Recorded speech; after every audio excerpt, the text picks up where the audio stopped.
On the night of September 17, 1961, one of the world's most important diplomats boarded a plane for what many believed would be a routine peace mission. He never arrived. Just after midnight, the aircraft disappeared over the African sky. Hours later, rescuers found the wreckage deep in the bush outside Ndola, then part of northern Rhodesia, now Zambia. 16 people were dead. Only one passenger was found alive. He died several days later from his injuries. Among those killed was Dag Hammarskjöld, the second Secretary General of the United Nations. The official explanation seemed straightforward. The aircraft had crashed while attempting to land. But almost immediately, questions began to emerge. Why did experienced pilots fail to reach an airport they were only minutes away from? Why did some witnesses claim they saw another aircraft nearby? Why were certain reports ignored? And why, more than 6 decades later, is the United Nations still asking governments to release classified records about that night? This is not simply the story of an aviation disaster. It is the story of a man caught in one of the most dangerous political crises of the Cold War.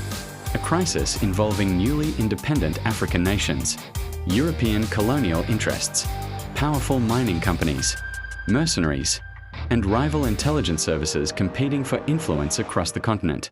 Some of what happened is firmly established by historical evidence.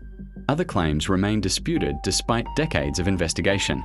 In this documentary, we will separate confirmed facts from speculation, following the evidence wherever it leads.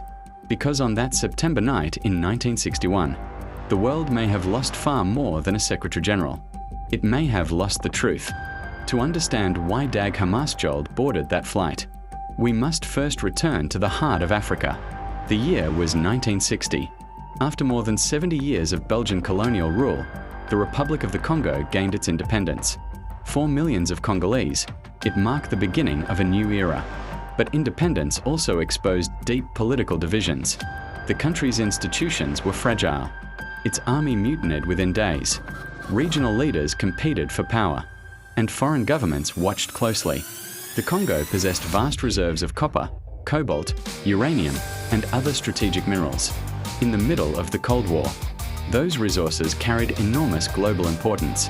When the mineral-rich province of Katanga, led by Moise Tshom, declared its secession with support from many Belgian interests, the young nation was pushed toward collapse. The Congolese government appealed to the United Nations for assistance.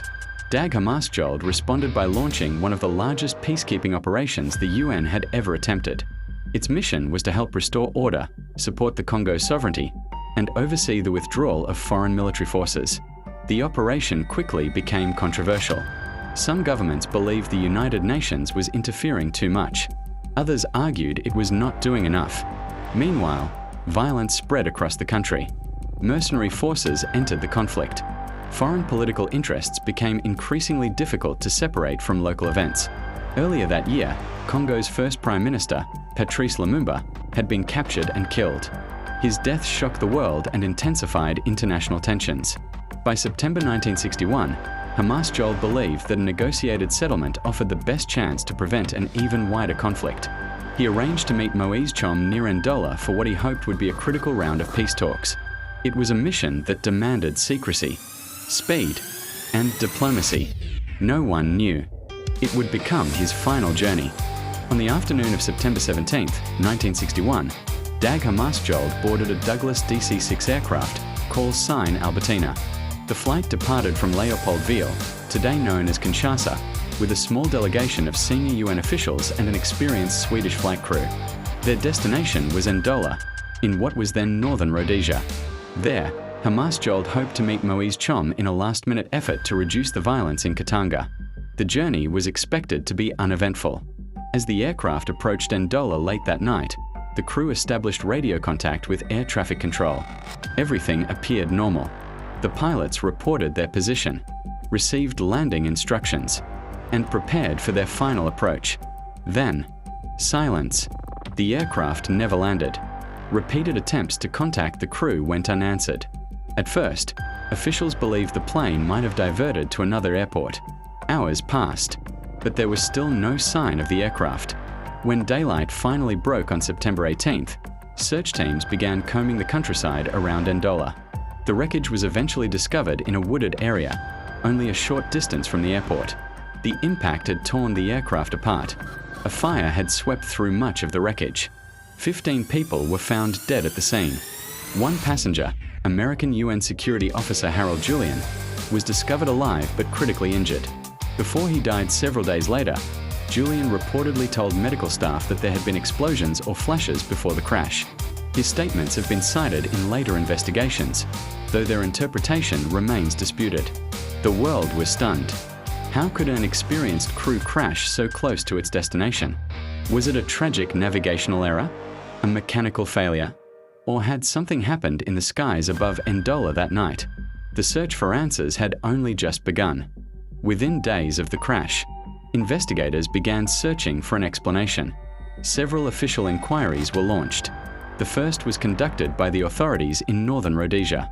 A separate commission appointed by the United Nations also examined the evidence. After reviewing the available information, the inquiries could not identify a single definitive cause. One possibility was that the aircraft had descended too low during its nighttime approach, striking trees before reaching the runway. Another was that pilot fatigue or an error in judging altitude had contributed to the crash. These explanations were considered plausible, but they did not answer every question. Almost from the beginning, witnesses described events that seemed difficult to reconcile with a simple accident. Some local residents later said they had seen more than one aircraft in the sky that night. Others reported seeing a bright flash or a second object near the DC-6 shortly before it crashed. Their accounts varied in important details. Some statements were recorded soon after the crash. Others emerged years later.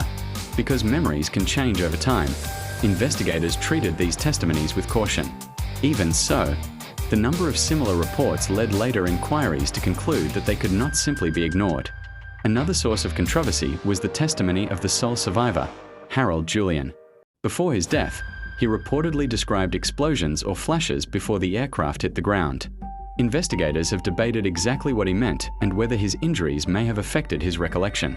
As a result, his account remains an important, but contested, piece of evidence. No conclusive physical evidence has ever proved that the aircraft was attacked. Yet no investigation has been able to completely rule out the possibility of outside interference. The mystery was growing deeper. And over the decades, new documents, new witnesses, and newly released intelligence records would bring the case back into the international spotlight. For decades, the crash remained one of history's most enduring mysteries. Then, new evidence began to emerge. Researchers uncovered documents that had not been available to the original investigators. Journalists interviewed former military personnel, intelligence officers, and witnesses whose accounts had never been fully examined. Some records suggested that intelligence agencies from several countries were closely monitoring events in the Congo during Hammarskjöld's mission. That, by itself, was not surprising. The Congo Crisis had become one of the Cold War's most sensitive conflicts. What remained unclear was whether any of those governments knew more about the crash than they had publicly acknowledged. Several writers and researchers proposed that Hammarskjöld's aircraft may have been targeted by a smaller plane or otherwise sabotaged. These theories have attracted significant public attention. However, no investigation has found conclusive proof that such an attack took place. What is established is that the questions refuse to disappear. In 2015, the United Nations appointed an independent panel of experts to review the available evidence. The panel concluded that there was sufficient new information to justify further investigation. In the years that followed, successive UN-appointed eminent persons examined additional witness testimony, newly released records, and intelligence material from several countries. Their reports did not conclude that Hammarskjöld was assassinated. Instead, they reached a more cautious conclusion. They found that the possibility of external interference could not be dismissed. They also stated that some governments and organizations might still possess relevant records that had never been made public. As a result, the United Nations repeatedly called on member states to continue searching their archives and to release any remaining classified material. More than 60 years after the crash, the investigation was no longer just about how a plane came down. It had become a search for whether the complete historical record had ever truly been revealed. More than 6 decades have passed since that September night. Yet the questions remain. Was Dag Hammarskjöld's death the result of a tragic accident? Or did one of the world's most respected diplomats become the victim of an operation that has never been fully exposed? The historical record provides no definitive answer. What it does show is that every major investigation has acknowledged unanswered questions. Some evidence points toward an accident. Other evidence has led investigators to consider the possibility of outside interference. Neither explanation has been proven beyond doubt.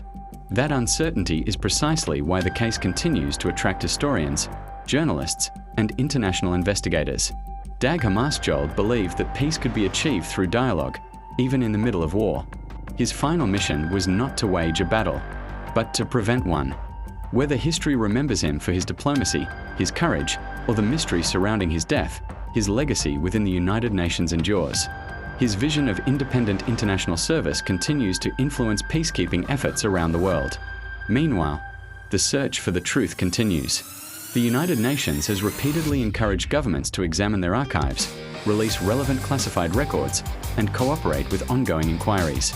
Each newly released document brings the possibility that another piece of the puzzle may finally emerge. Until every relevant record has been examined, until every credible witness has been heard, and until every unanswered question has been explored. The final hours of Dag Hammarskjöld's life will remain one of the greatest unsolved mysteries in modern international history. Some secrets fade with time. Others wait patiently in forgotten archives, for someone willing to uncover them. This is Archive Zero, where history's secrets resurface.